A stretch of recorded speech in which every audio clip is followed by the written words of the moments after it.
Hi. I really wanted to get on here because I cried so freaking much today.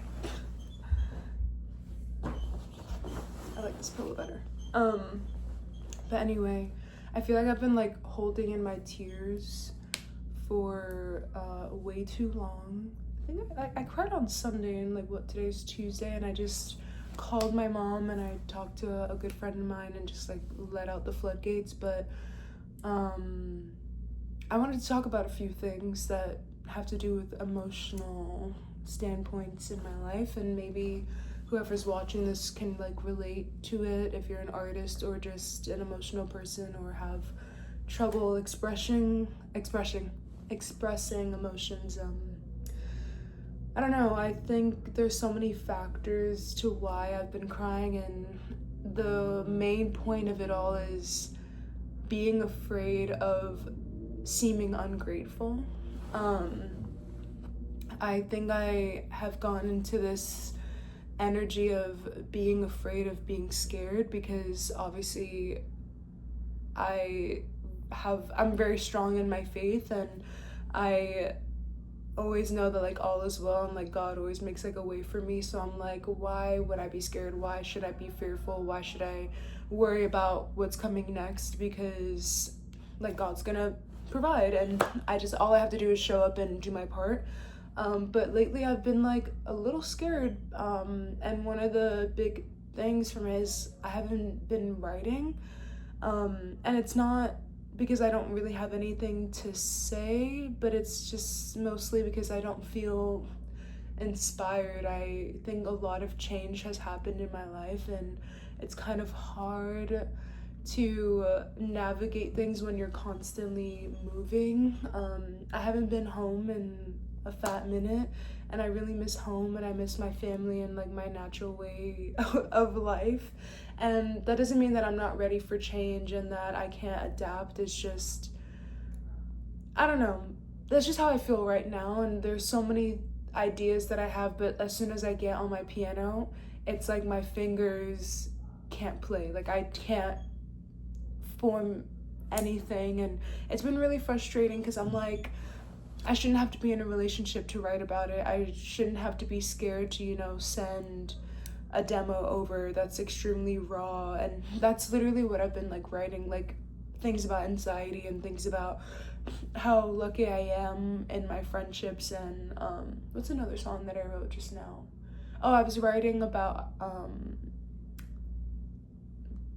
moving on from someone, but how randomly when I'm cleaning my room I'll come across a Polaroid of my ex or a sweater from someone that I dated or whatever, and how you never really truly move on from people because love is almost like this like internal scar or whatever, blah blah blah.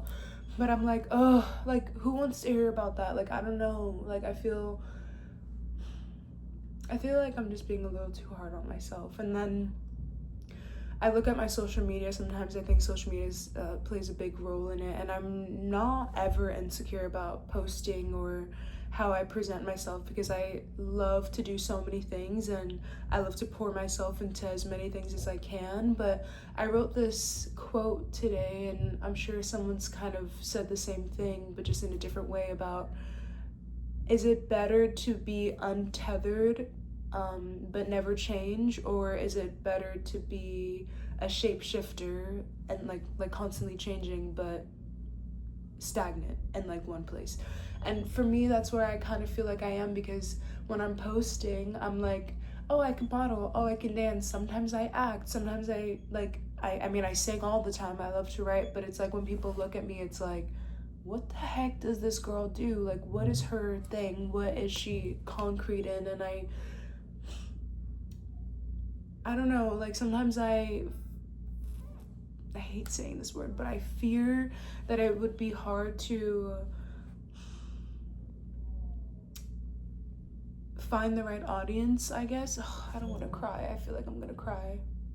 Like, like when you feel it like right behind your eyes or whatever, I don't know. I usually, like whenever I feel like I'm gonna cry, I feel it like in this part first. I get like congested, but who cares? But I have this fear. It's okay to be scared. I have to remind myself that I'm gonna attract the wrong people because I don't really present myself as this one thing. But then I also have this fear that if I keep forcing this one thing, that I'm gonna look like I have nothing else for me. And it's so interesting because like when I was on the dance team that I was on, go Florida Panthers, I was never a girl that was just like dance, posting about dance. Like I was going out, I was posting about just being a young woman in this very interesting technicolor world that we live in, and it was easy to do that. And I had this like weird identity crisis because I was like, oh my gosh, I'm posting about how fun I am and how I'm doing all these things outside of this job, but then it's like I'll post about the job, and I think it was like confusing people, like who does she want to be? And then I stopped caring about how people were perceiving me. But obviously that feeling fluctuates, and it's been really hard, guys. Like I look at my page right now and I'm like, oh my gosh, I posted 3 reels back to back. Damn, I look like embarrassing. Like I'm like, oh, I'm singing in my room and I look like I'm trying too hard. Like, and then I'm reading into how good I'm singing. Do I even sound good? I've never had singing lessons before. Blah blah blah. Like so many voices, so many feelings, and I think it's just like boiled over in the worst way possible. But I think I needed this cry, and I also think I needed to say this out loud because I was acting like I was being honest with God. And in some ways, in a lot of ways I was, but I don't think I've ever flat out said I'm scared. Ooh. The perks of having upstairs neighbors. They love to bang on the floor. But anyway, being scared is okay. I don't want to make this like all about me, but that's just like kind of like bits and pieces of how I've been feeling today. Hopefully letting this out will help me write, but in terms of what you what you can take from this is it's okay to be scared. It's okay to admit that you're scared. It's okay to be vulnerable, and it's okay to pour into that. And I think once you can sit with that, I guess, and once you can like walk in stride with that and make decisions understanding that, hey, like I'm human and I might feel like this today, but tomorrow I could be the most confident person in the world, you're already winning in life, I think so.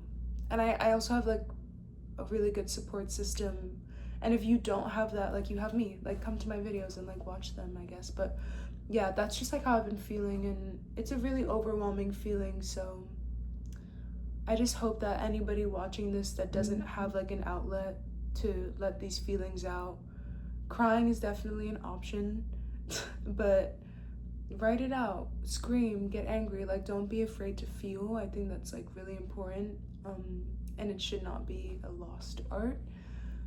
And yeah, I'm like, should I dive into this other thing that I wanted to talk about?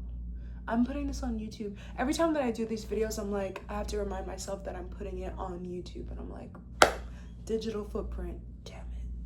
But anyway, in the beginning of this year, in the beginning, I had this project that I wanted to work on, and well, that I wrote. I literally wrote an entire cohesive EP, and it was called Starstruck, and I had a story behind it, and it was almost like this project for myself, because I was like, I want to write music differently. I want to write music from a different standpoint, maybe like on a more surface level, which was like one song was about like going to the club and dancing with my friends. Another song was called Miss Independent. I wrote a song that's out right now called Back to You. And I was just like, I want to write music that's like fun. Like sometimes like you don't always have to pour your entire soul out on paper, which is like what I'm used to. And obviously when you're writing alone, it's just like easier to do that sometimes because like you're alone and there's nobody to kind of like refine it. But I wrote this album, this EP, and my plan was to drop it in September. Like that's like in 2 months, honey. And now I'm not doing that. And it's not because of the opportunities that came my way, but almost like this redirection of you don't have to rush into putting that project out just so you could be seen. Because I was putting it out from a standpoint of like, I hope that I get more listeners from this, or I hope that people latch onto this more because it's more gimmicky and it's more pop girly and all that stuff. Not saying that it isn't me, but in a way it wasn't. And I think I was like still trying to find my sound in it, but every time I was going to the studio, it was like, I want Y2K, I want the Britney Spears of it all, I want the da da da da da. But I'm like, that's not. And then we would end up making something that was like extremely organic anyway, but still had those flavors of 2000s and Y2K or whatever. But I want to be an indie pop girl that still makes upbeat music. I want to represent in that way where I'm not leaning into the R&B side, and there's nothing wrong with that. It's just like, I just really want to represent that side of pop, of being whimsical and being indie and being alternative, and I don't know, like having a different approach to pop. Yeah. And that was really frustrating because I'm like, change is such a hard thing to like grasp onto. This video's 11 minutes, jeez Louise. But sometimes it's really hard to adjust to change, especially when in your physical life you're constantly moving. Like I've literally been up and down. And yeah, I just say all of that to say like, it's okay, embrace change. You don't have to let go. Like I'm not gonna let go of those songs. I think those songs are some of the best songs that I've made in a really long time. The best. I think I've made like better songs, but I was really proud of them, and I'm gonna hold on to that, and I still want to bring them to life, and I can still implement, you know, the indie side of it, or like the pop girl like side of it to it. And I'm gonna go to the studio and see what I can do, but I think today I just needed to cry about it because I was like, things are changing, I'm going back. But I saw this quote on Pinterest, and I'm gonna end it here, but it was something about, what did it say? Something about like, I learned to embrace the dance routine when I realized the steps backwards were a part of the dance. And that's a beautiful way to look at it, like look at life. Like steps backwards doesn't mean that you're failing, it's just part of the lesson. So if you're seeing this, I hope you latch on to something in this video, and yeah.